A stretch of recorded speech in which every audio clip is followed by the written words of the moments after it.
Alizé LCPC. Quelle est la différence entre Alizé LCPC route et Alizé LCPC aéronautique? Qu'est-ce que Alizé LCPC? Quelles sont les éventuelles différences entre Alizé LCPC route, Alizé LCPC aéronautique? Quelles sont les ressemblances? Quels sont les principes de ressemblance entre Alizé LCPC et Alizé aéronautique? Bien sûr, nous sommes face à Alizé aéronautique, mais quelle est l'interface graphique de l'Alizé aéronautique? Quel est le rôle de chaque élément sur le menu, sur la barre de menu principal d'Alizé aéronautique? C'était l'objet de éventuelles vidéos qui sont déjà produites sur notre chaîne, sur Alizé aéronautique, que je vous exhorte même de suivre juste avant de suivre cette vidéo. Et je vous mets les liens dans la description de ces éventuelles vidéos pour que vous puissiez apprendre par. Bienvenue dans cette formation d'Alizé aéronautique. Nous continuons toujours notre formation où nous allons nous consacrer pour cette vidéo formation sur les structures de la chaussée. Nous avons eu une bonne aperçu sur ce qui est d'Alizé aéronautique. Maintenant, ce que nous allons faire, c'est le choix maintenant des éventuels éléments sur ce qui concerne la structure de la chaussée. Bien avant ça, je vous exhorte d'avoir les guides de dimensionnement stack ou carrément avoir le guide d'application de normes que je peux vous envoyer. Si vous n'en avez pas, que je peux vous envoyer juste en m'envoyant un mail, vous aurez stack ainsi que les guides. Et je vais vous présenter juste à la fin de cette vidéo les guides de l'application d'application de normes que nous présente rien que Stack.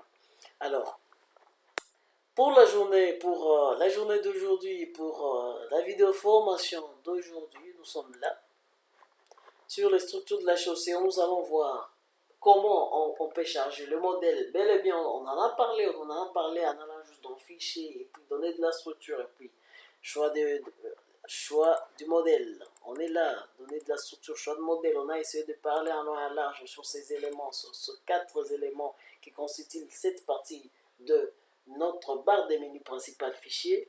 Alors, ici, en ayant ceci, on va voir comment on peut charger un modèle flexible MF1. Ce qui est aussi important, comment modifier ce modèle de structure souple et l'adapter aux différentes données que nous avons dans le projet. Parce que nous avons le projet. Vous savez, il y a le modèle déjà prédéfini. Si vous pouvez bel et bien le voir, lorsqu'on ira dans le logiciel, vous allez voir qu'il y a un modèle MF1 qui a été bel et bien défini, mais nous devons le modifier par rapport aux différents éléments. Mais quels sont les éléments à modifier? Comment modifier ces éléments? Que nous dit le guide de dimensionnement? Que nous dit le guide d'application de normes par rapport aux éventuels éléments? Alors, comment en fait faire la modification d'épaisseur? Comment faire la modification des types et classes de matériaux? Comment utiliser les matériaux hors bibliothèque? Parce que nous avons la bibliothèque, mais Alizé nous donne aussi la possibilité d'insérer même dans la bibliothèque prédéfinie par le logiciel, d'insérer même un matériau dans la bibliothèque et définir tout ce qu'il y a comme paramètres mécaniques. On peut faire aussi la modification des coefficients de Poisson. La modification des coefficients de Poisson des matériaux. On peut faire la modification de risque. On peut faire la modification, l'ajout d'un substratum rigide, et on va bel et bien parler dans cette vidéo pourquoi faire un ajout d'un substratum rigide, suivant stack, selon qu'on est au-delà des deux asimètres. Il est même conseillé de subdiviser les stratums qui est entre la couche des fondations ainsi que les stratums rigides, les stratums de plateforme, le substratum résistant ou le substratum rigide, et les subdiviser même en 2 couches, et puis considérer l'autre couche faisant partie de la couche structurelle de la chaussée. Donc on va essayer de voir ça au courant de la vidéo, au courant de cette vidéo formation, et voir ce que nous dit les guides par rapport à cette partie. On va voir comment on peut régler les millimètres, parler de la commande cas détail, comment on peut supprimer, comment on peut bel et bien la couche de base en enrobé, comment ajouter une couche de liaison et, bon, et bel et bien comment et voir ce qu'est de la partie modifier la structure. Et on va voir comment on peut bel et bien enregistrer la structure de la chaussée que l'on a créée. Ça sera le dernier point que l'on va voir dans cette vidéo formation. Et puis on va vous dire, on va vous montrer ce que l'on va faire dans la vidéo qui va bel et bien suivre juste cette vidéo. Alors, on va directement dans le logiciel. On est là, on est là, on est là. Comme dit tantôt, voilà, on est là. On va juste dans fichier, données structure, modèle flexible. On peut bel et bien voir ces modèles. Vous voyez, il y a les épaisseurs, les différentes épaisseurs selon qu'on a une couche de base. On peut avoir une couche de roulement, une couche de liaison, une couche de roulement, une couche de liaison, une couche de base, le substratum. Bon, la plateforme en question. On a les modules de Young, modules d'élasticité. Ici, nous avons ce qu'on appelle le coefficient de Poisson. Les coefficients de Poisson, on va bel et bien expliquer pourquoi c'est 0,35, parce que c'est ce qui est prévu par la norme. Alors s'il faut le changer, alors il faut avoir des raisons valables pour ça. Alors, il y a les types de matériaux, on va montrer comment faire le choix des types de matériaux par rapport à la classe. On va aussi énoncer bon, une nouvelle notion de niveau de sollicitation et comment faire le choix de tel ou tel niveau, quand est-ce qu'on parle de tel ou tel niveau de sollicitation. Alors, il y a les critères de dimensionnement. Si vous pouvez bel et bien vous rappeler qu'on a deux critères de dimensionnement. C'est donc on est au critère des fatigues, c'est bon, suivant la déformation horizontale ou carrément suivant la déformation verticale, hein, epsilon t ainsi qu'epsilon z. Nous avons bel et bien parlé de cela dans la vidéo précédente et puis dans la vidéo précédente, si vous pouvez bel et bien les voir là, on a parlé de deux types de déformations, déformation de traction maximale, critère de fatigue, ainsi que les critères d'ornirage. On va encore y revenir dans cette vidéo pour vous en faire part et que prévoit la norme STAC pour ce faire. On va parler des risques, hein. Vous pouvez bel et bien le voir, des risques. Hein. Quand est-ce qu'il faut faire le choix de tel ou de tel pourcentage des risques selon ce que prévoit la norme. Bon, la norme, le guide d'application de la norme que je vais vous présenter à la fin, juste à la fin de cette vidéo. Voilà pourquoi il faut rester juste à la fin parce que vous allez voir ce guide, vous allez voir ces guides, ces guides d'application de normes. Et on va voir comment ça se passe. Et puis, ces éventuels éléments sont juste des caractéristiques mécaniques, des caractéristiques mécaniques selon qu'on fait le choix de tel ou tel type de matériaux. Ici, on peut voir les quarts types. Ici on peut bel et bien voir les quarts types ainsi que tous ces éléments,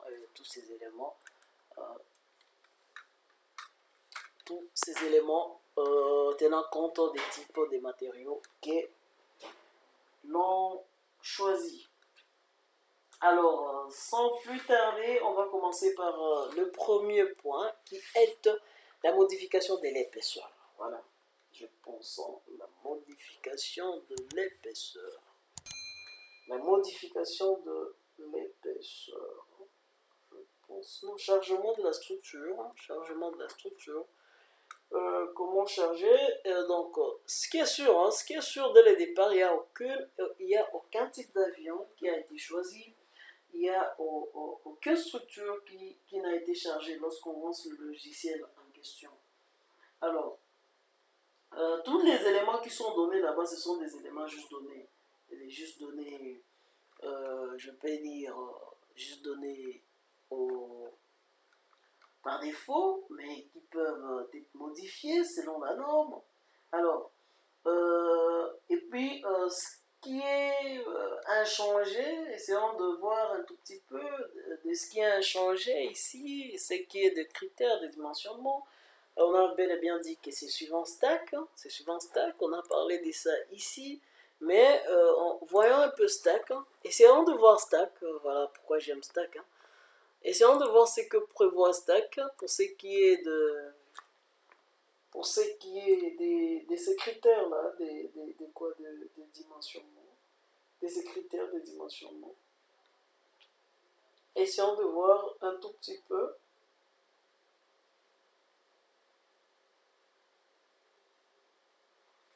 Essayons de voir un tout petit peu ce que prévoit stack. Si on peut bel et bien voir ce que prévoit stack. Peut voir ce que prévoit stack, ce sont les lois et calcul des endommagements.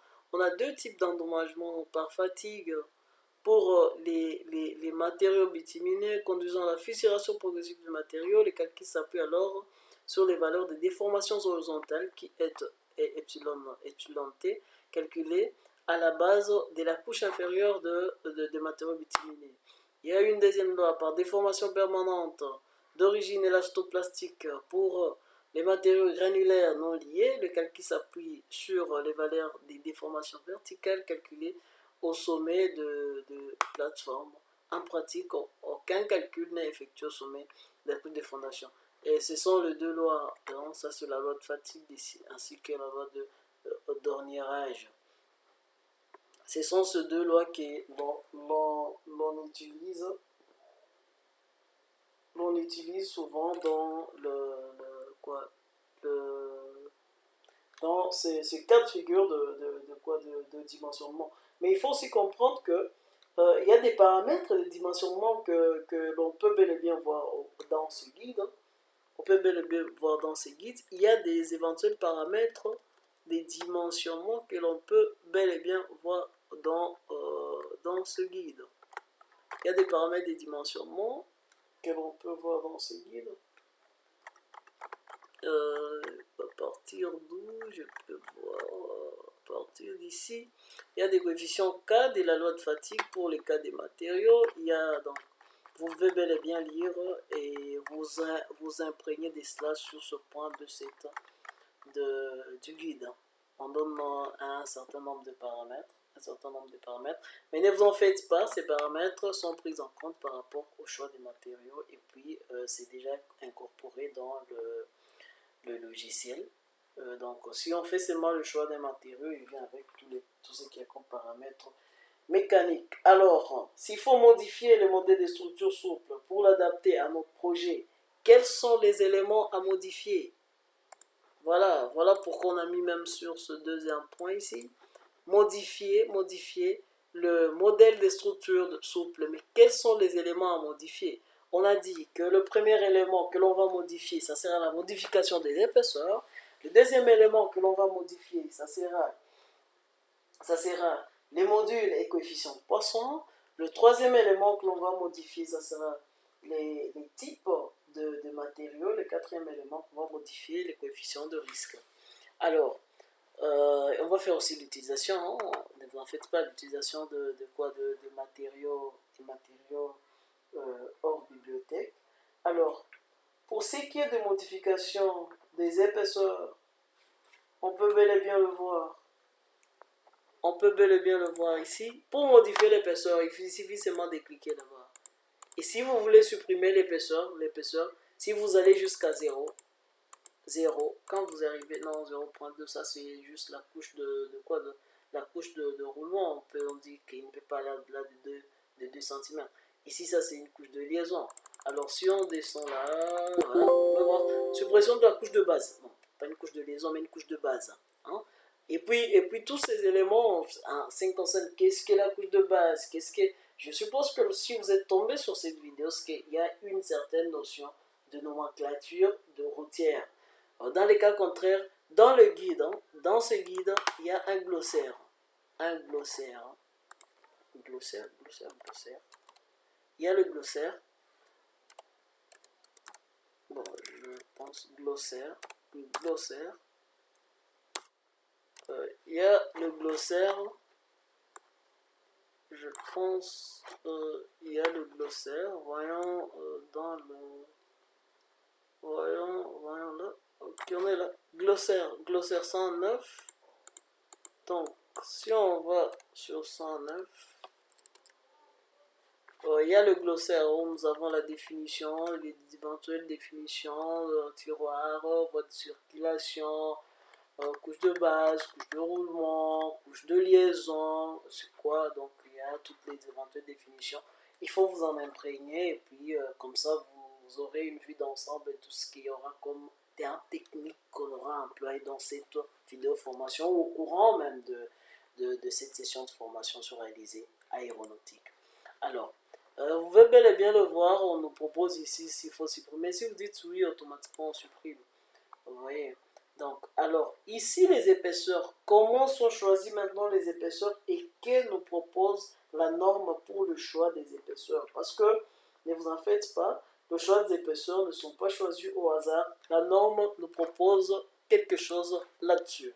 Alors, suivez attentivement. Nous sommes là. Nous sommes là sur le choix des épaisseurs. Choix des épaisseurs. Niveau des déterminations des épaisseurs minimales.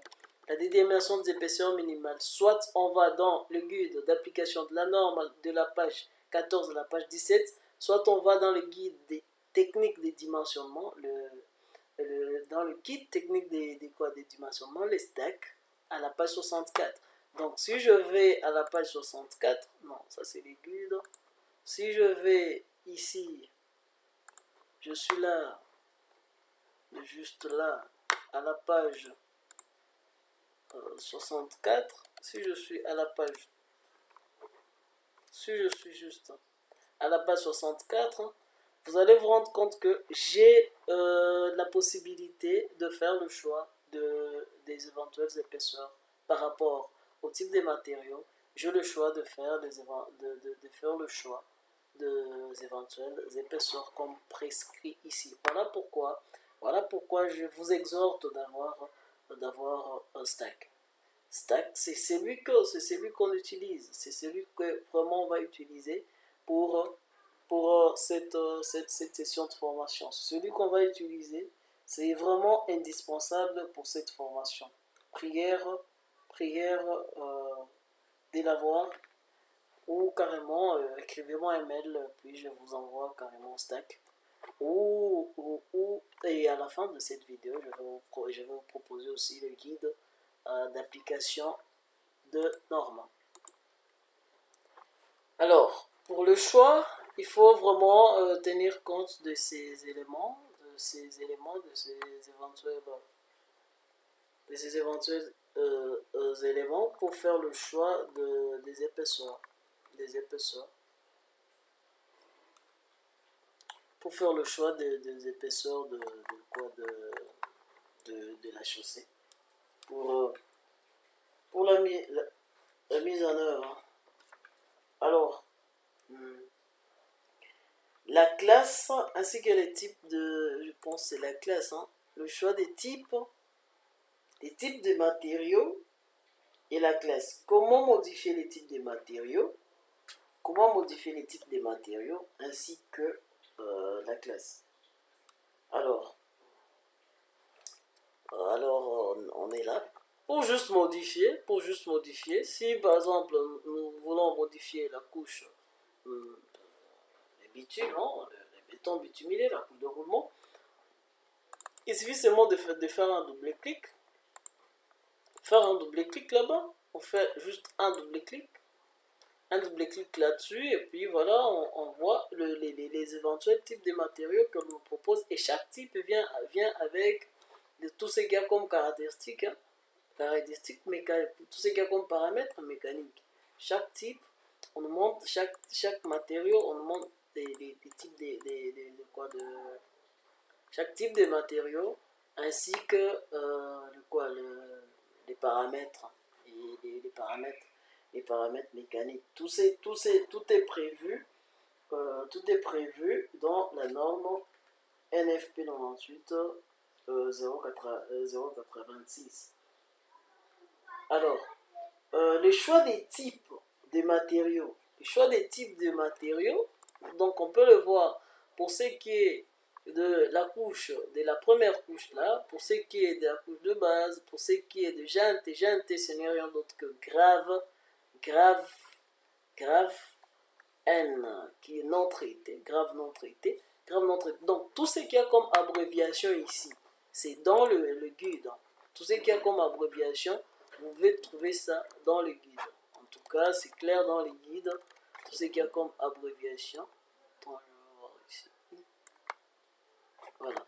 Tout ce qu'il y a comme abréviation, GNT, en tout cas tout ce qu'il y a comme abréviation qu'on emploie, tous ces éléments ici, tout ce qu'il y a comme abréviation, c'est dans soit dans les guides, dans les guides d'application de normes ou carrément dans les guides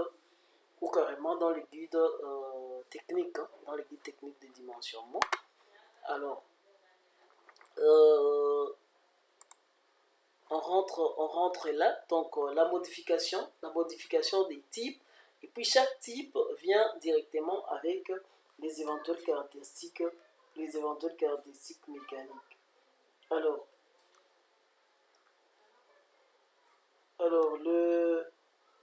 le type, essayons de voir ce que prévoit le guide par rapport à ce qui est de choix. Ce que prévoit le guide par rapport à ce qui est de choix. Voyons voir. Parce qu'il y a le paragraphe, il y a deux chapitres qui ne parlent que de matériaux, type et classe de matériaux. Type et classe de matériaux. Je pense que ça doit être 6. Choix des matériaux. Quelle est la classe des matériaux? Quels sont les types de matériaux à utiliser pour telle ou telle couche? Par exemple, pour la couche de roulement, on nous donne les types de matériaux pour la couche de liaison, type de matériaux pour la couche de base, type de matériaux. Ce sont des éléments prévus par la norme, prévus par le guide, la norme.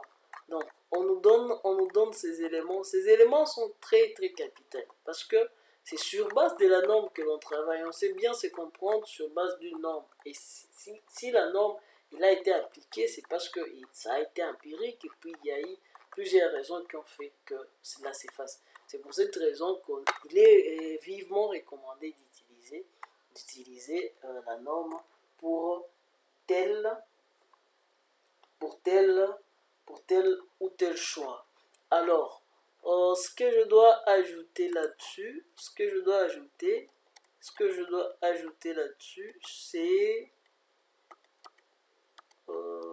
pour ce qui est des types, pour ce qui est des types de la classe, parce que la classe de matériaux, c'est pas la classe, il y a la classe des matériaux, on en a parlé, on a déterminé les épaisseurs, détermination de matériaux.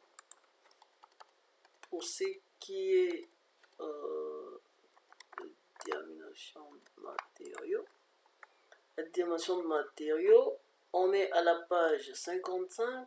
Pour une détermination de matériaux, on va juste dans notre guide, dans le guide, le stack, prenons stack, à la page 55, à la page 55, vous pourrez bel et bien voir les types de matériaux à utiliser suivant le niveau des sollicitations.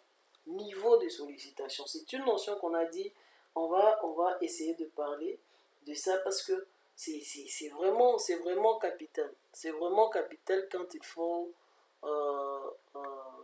voir. Et parce que c'est sur base, selon qu'on est en train de dimensionner les aires de trafic ou les pistes ou le voie de circulation ou les aires de stationnement ou les voies ou la partie courante, tous ces éléments, selon qu'on est en train de faire ces dimensionnements, puis selon les types, selon le niveau le niveau de sollicitation, on peut faire le choix de tel ou tel type de matériaux. Mais comment alors déterminer les types des sollicitations? On dit que les guides d'application des normes définissent 4 niveaux de sollicitation. 4 niveaux de sollicitation, en fonction desquels la liste des produits utilisables en couche de roulement et en couche de liaison pour chaque type de section est à dimensionner. Il y a ces 4 types de liaisons qui sont définis par les guides. Je vous présente juste à la fin de cette vidéo les liaisons, les niveaux des sollicitations définis par notre guide d'application de normes. Alors, voilà, c'est une notion importante. C'est une notion importante pour ce qui est du choix des types de matériaux. Pour ce qui est du choix des types de matériaux, en tout cas, c'est une notion indispensable. Indispensable pour ce qui est du choix des types de matériaux. Pour ce qui est du choix des types de matériaux, c'est vraiment une notion indispensable. Vous pouvez bel et bien le voir ici. Donc, alors, pour faire le choix, on dit ceci. La classe, le guide d'application de normes propose le choix des matériaux constitutifs des couches de surface en fonction d'une notion appelée les niveaux de sollicitation qui résulte pour un aérodrome donné de la combinaison de 2 facteurs. Il y a d'abord la classe du trafic ainsi que les types de climat. La classe du trafic qui est fonction des pressions de gonflage de pneus, le nombre d'heures d'atterrissage principal, le nombre journalier de passagers, sa fréquence, et puis les quatre types de climat selon qu'il s'agit d'un climat à dominance océanique ou méditerranéen ou continental ou carrément tropical. Alors, c'est cette notion, je veux vous la présenter juste à la fin de cette vidéo dans le guide d'application des normes. Alors, on peut bel et bien, comme on l'a dit, on peut bel et bien ajouter, je pense pouvoir je vais passer un bon bout de temps sur les types et classes de matériaux parce que le choix c'est vraiment important, c'est très capital. Et puis il y a l'utilisation de matériaux hors bibliothèque. On peut utiliser les matériaux hors bibliothèque. L'utilisation des matériaux hors bibliothèque, il faut juste aller dans bibliothèque et puis on nous donne ici la possibilité, quand on entre sur ajouter, on a cette partie ici, on peut ajouter un matériau hors bibliothèque. Et puis ces matériaux, si on met OK là-bas, on peut l'ajouter. Lorsqu'on va l'ajouter ici, il va aller dans mes documents et puis il y a cette partie d'Alizé LCPC qui s'ajoute carrément dans mes documents. Vous voyez, Alizé LCPC My File et puis Library.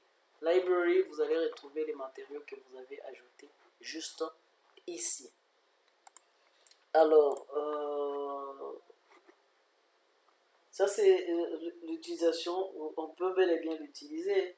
Donc ça arrive deux fois qu'il faut ajouter un matériau qui n'est pas répertorié dans le bibliothèque. Et alors, Alizé nous donne cette possibilité de le faire. Alors, il suffit juste de le faire. On nous donne aussi la possibilité de faire la modification du coefficient du coefficient Poisson, on peut modifier le... Non, voilà. On peut modifier le coefficient Poisson, je pense que c'est quoi on va parler. Hein. On peut modifier le coefficient Poisson. Si vous pouvez bel et bien le voir, on a 30 minutes. Hein. Si vous pouvez bel et bien le voir, le coefficient de Poisson, il est là, on peut le modifier. Mais si vous le modifiez, si on essaie seulement de modifier ici, par exemple, je mets 1, on va nous dire la valeur NU égale à 0.351 n'est pas conforme aux recommandations des GU des dimensionnements de chaussées aéronautiques. Donc, si vous changez cela, alors il faut bel et bien être sûr des données que vous allez introduire et avoir une documentation complète et exacte sur ce que vous faites, parce que ce n'est pas prévu par les guides des dimensionnements des chaussées aéronautiques. Voilà, c'est ce que le logiciel nous prévoit. Donc, ce que prévoit en question les guides des dimensionnements aéronautiques, c'est 0.35 comme coefficient de Poisson des matériaux. Alors, le risque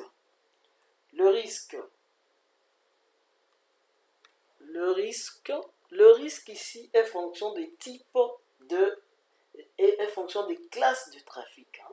Est fonction des classes de trafic. Ça, il faut en parler. On prend le risque par rapport aux classes de trafic. Voyons voir ce que prévoit Stack, ce que nous dit Stack. Là-dessus, pour ce qui est des risques, voyons, ça doit être bon, ça, c'est le truc. Le risque, voyons, voilà. Le risque, voilà. Période de calcul des risques, hein. C'est très important, ce paragraphe. Alors, on dit le risque est à choisir en fonction de l'importance de l'aéroport. L'importance de l'aéroport, ça nous donne l'importance de l'aéroport en d'autres termes, c'est sa classe, la classe du trafic. Il est proposé et il est fixe en fonction de la classe de trafic. Alors, pour ce qui concerne la définition, qu'est-ce qu'une classe de trafic, il faut voir le glossaire. Le glossaire, c'est dans Stack. Alors, au sens du guide d'application de normes prévues à l'aéroport. Le risque pour un aéroport dont les classes des trafics annuels est supérieure ou égale à CT3, nous avons voir le paragraphe de 4 à 1 du guide, je vais vous montrer, peut être fixé à 2.5. Pour un aéroport dont la classe annuelle est inférieure à CT3, on a ou supérieur, on peut avoir au supérieur à CT3 la possibilité de rapporter le trafic sur notre piste ou voie de circulation durant les travaux de maintenance ou de réparation. Il y a le risque. Le risque peut être choisi entre 5 et 10%. Donc, c'est par rapport à la classe. Maintenant, pour ce qui est des classes, voyons, alors pour ce qui est des classes de trafic. Pour ce qui est des classes de trafic, voyons un peu là. Voyons un peu sur la table des matières. Voyons sur la table des matières. Pour ce qui est des classes de trafic, voyons. D'abord, paramètres ici des GAN, hein, guide d'application de normes. On voit parce que c'est issu de là, je vais vous présenter ça à la fin de cette vidéo. Prière de rester jusqu'à la fin. Vous voyez la classe de trafic. Ça, ce sont des paramètres issus des GAN. On nous donne la possibilité de voir. On a bel et bien vu que le choix de type des matériaux dépend. Le choix des types de matériaux, à utiliser dépend du niveau de sollicitation. Mais on sait que nous sommes dans tel niveau et nous avons 4 niveaux de sollicitation. On peut savoir si on est dans NS1, au niveau de sollicitation 1, selon qu'on nous donne des informations ici sur les GAN. Dans le guide d'application de normes. Alors, nous avons ces deux éléments très importants qu'on a importés dans GAN. J'ai dû chercher à télécharger GAN pour vous. pour que vous en preniez possession. Alors, on dit les classes. Comment alors déterminer la classe? Parce que le risque, le pourcentage de risque est en fonction de la classe. Mais comment déterminer la classe? Alors, la classe, on dit le paramètre caractérisant une zone aéronautique en fonction du groupe de l'avion le plus contraignant qui est la fréquence et de la fréquence de ces dernières, le nombre journalier des passages à l'aéroport, c'est-à-dire en fonction de nombre de mouvements par jour, en fonction du nombre de mouvements par jour, qu'on appelle fréquence, ainsi que la pression de gonflage multipliée par le nombre de roues, la pression de gonflage multipliée par le nombre de roues de l'atterrisseur principal, donc la pression de gonflage et le nombre de roues de l'atterrisseur principal, on a une classe donnée. Par exemple, on dit que si vous faites la pression de gonflage des pneumatiques multipliée par le nombre de roues de l'atterrisseur principal inférieur à 2, est inférieur à 2, nous sommes dans le groupe 2, est inférieur à 2, c'est un mégapascal, hein, parce que c'est juste le nombre de roues, le nombre de la pression, et puis multiplié par le nombre de roues. Donc un chiffre multiplié par la pression qui est en mégapascal, et puis voilà le nombre de roues. Carrément, on est dans le groupe 2. Et puis, si on regarde ici, si carrément on trouve que c'est inférieur à 2 mégapascal, et puis la fréquence est inférieure à 10 mouvements par jour, qu'est-ce qu'on fait? On dit qu'on est dans CT2. CT2, quand on est déjà dans CT2 par exemple, pour cet exemple, quand on est déjà dans CT2, on sait quel risque prendre. Quand on est déjà dans CT2, par exemple 32, on dit 36, hein, c'était 36. Quand on est par exemple dans CT2, on peut dire, on dit le risque pour un aéroport dans la classe annuelle est supérieur ou égal à CT3, peut-être de ça. Pour un aéroport de classe annuelle inférieur à CT3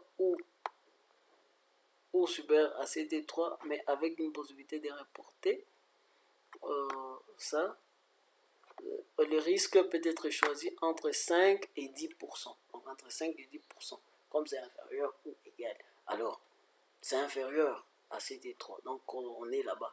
Donc on fait le choix par rapport au type, à la classe du trafic. C'est pourquoi on voulait vous montrer cette classe,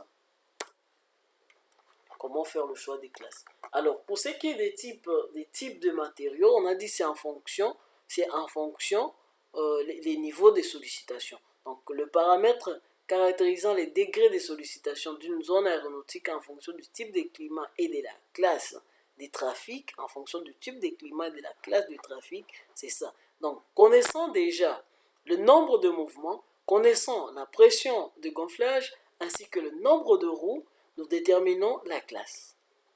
Connaissant la classe ainsi que les climats, nous déterminons le niveau de sollicitation. Connaissant les niveaux de sollicitation, nous déterminons les types de matériaux.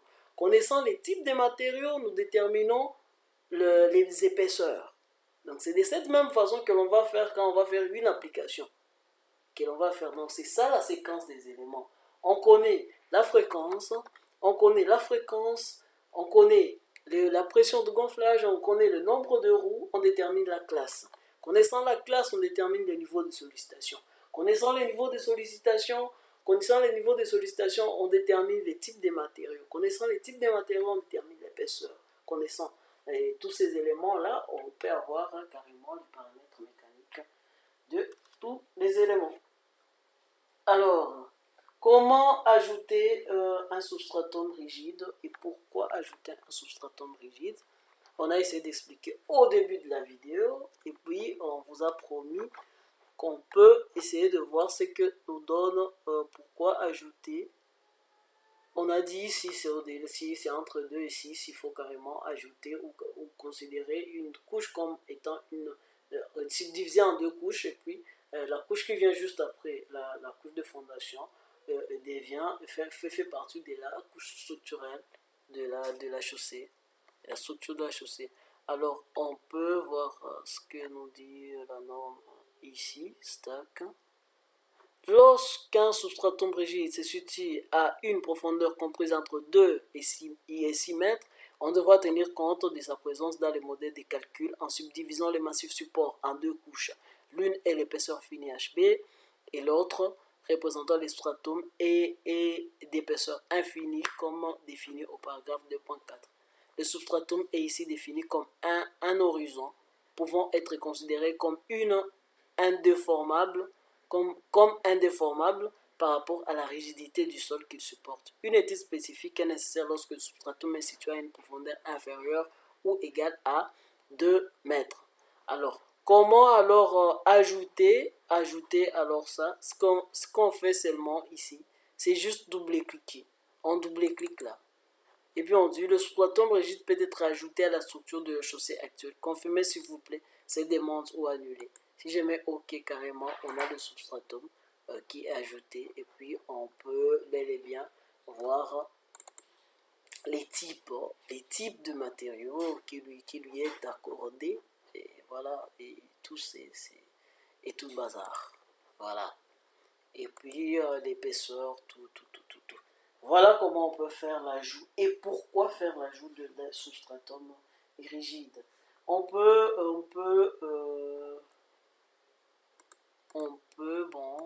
voilà, s'il faut ajouter une couche de liaison, ça c'est ajout. Si on veut ajouter une couche de liaison, il suffit seulement de double-cliquer. Si on veut supprimer aussi une couche de liaison, voilà, on supprime, ok. S'il faut ajouter par exemple une couche de liaison, voilà, on peut le supprimer. S'il faut ajouter, souhaitez-vous ajouter une couche de liaison? Qu'est-ce qu'une couche de liaison? Allez dans le glossaire, vous verrez qu'est-ce qu'une couche de liaison. On nous donne la possibilité d'ajouter une couche de liaison. On a montré comment on peut ajouter et comment on peut bel et bien supprimer une couche de liaison. Il y a cette partie, on va juste parler de ces deux parties ici, et puis voir comment enregistrer la structure de la chaussée, et puis essayer de vous expliquer et de vous montrer ce qu'est les guides annuels, les guides d'application numérique, et puis finir cette vidéo formation. Alors, voilà ce qu'il faut faire. Celui-ci, ça nous donne des trafics, on dit les trafics de dimensionnement n'est pas défini pour définir cette commande K. Modifier la structure nous amène dans l'aide, ça c'est l'aide. Changer les épaisseurs d'une couche, déplacer les curseurs, c'est comme une aide. Modifier la structure, on nous donne une panoplie d'aides. Alors, c'est ce que... Alors, s'il faut enregistrer la structure que l'on a bel et bien créée, s'il faut enregistrer la structure qu'on a bel et bien créée, ce qu'il faut faire, il faut aller dans Fichier, et puis on va juste dans Fichier, on va sur Données structure, et puis enregistrer sous. S'il y a des modifications qui ont été faites, on fait enregistrer sous. Et puis carrément on va choisir l'emplacement et puis l'extension qui ne sera rien d'autre que .dat. C'est ce que l'on fait quand on a fini d'enregistrer. Ici c'est rien parce qu'il n'y a pas eu en fait d'enregistrement de nouveaux éléments dans notre type de chaussée. Voilà, c'est au fait ça.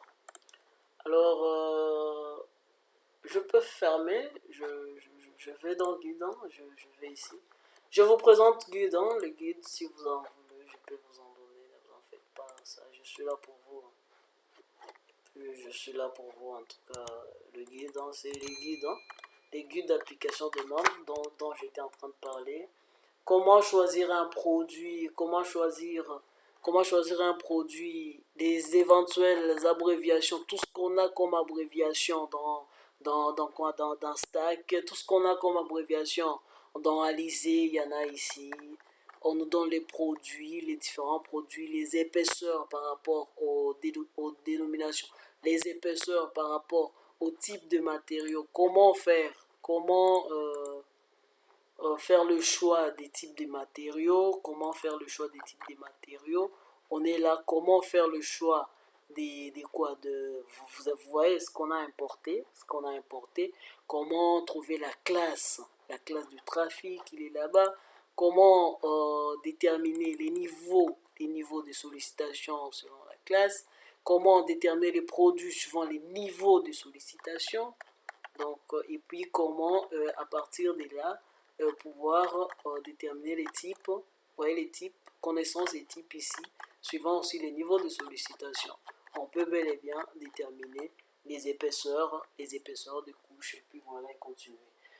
C'est ce que l'on a prévu pour vous, pour cette vidéo formation qui est un peu longue, qui arrive à 45 minutes, c'est déjà long, mais souffrez que l'on devrait finir cette deuxième partie, cette partie qu'on appelle une partie 2, parce que ces deux premières parties étaient juste l'introduction ainsi que le lancement du logiciel. Et puis cette partie maintenant qui est consacrée aux structures de la chaussée, on a parlé de ça. Et alors pour la suite, je pense, pour la suite, on va essayer de voir,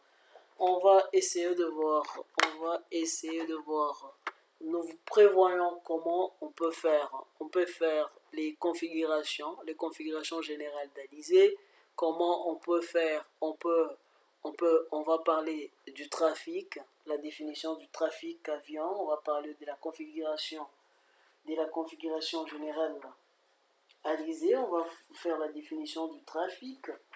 Après avoir fait la définition du trafic, on va parler des configurations de Alizé, la définition des trafics, je pense.